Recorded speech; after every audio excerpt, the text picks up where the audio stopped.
నా నుంచి మీ ఇద్దరు ఎప్పటికి తప్పించుకోలేరురా! నువ్వు నా నుంచి తప్పించుకోవాలని చూస్తున్నావా? నీ పప్పులేం ఉడకవు. నేనిక్కడ ఏది చెప్తే అది జరగాలి అని అంటూ ఉంటుంది త్రిపురమ్మ. ఇక దేవయ్య అయితే అలా చూస్తూ ఉంటాడు. నేను చెప్పినట్లుగా మిథునకి ముద్దు పెట్టి లోపలికి పద అని చెప్పేసి అంటూ ఉంటుంది.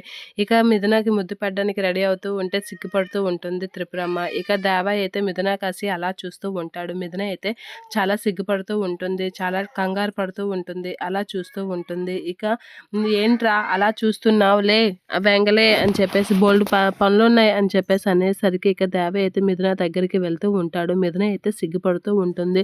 అలా దేవ మిథున దగ్గరికి వెళ్తూ ఉండగా సిగ్గుపడుతూ ఉంటుంది మిథున. అలా వాళ్ళిద్దరూ సిగ్గుపడుతూ ఉండగా దూరం నుంచి అయితే త్రిపురమ్మ చూస్తూ ఉంటుంది.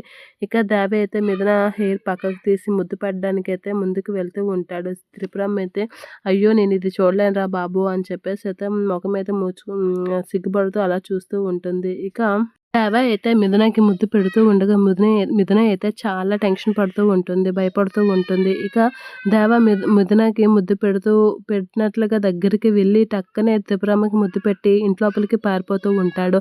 అలా పారిపోగానే దొంగ సచ్చినోడా అని చెప్పేసి అంటూ ఉంటుంది. వీడికి వీళ్ళ తాత లక్షణాలు అన్నీ వచ్చాయి కానీ రొమాన్స్ మాత్రం రాలేదు.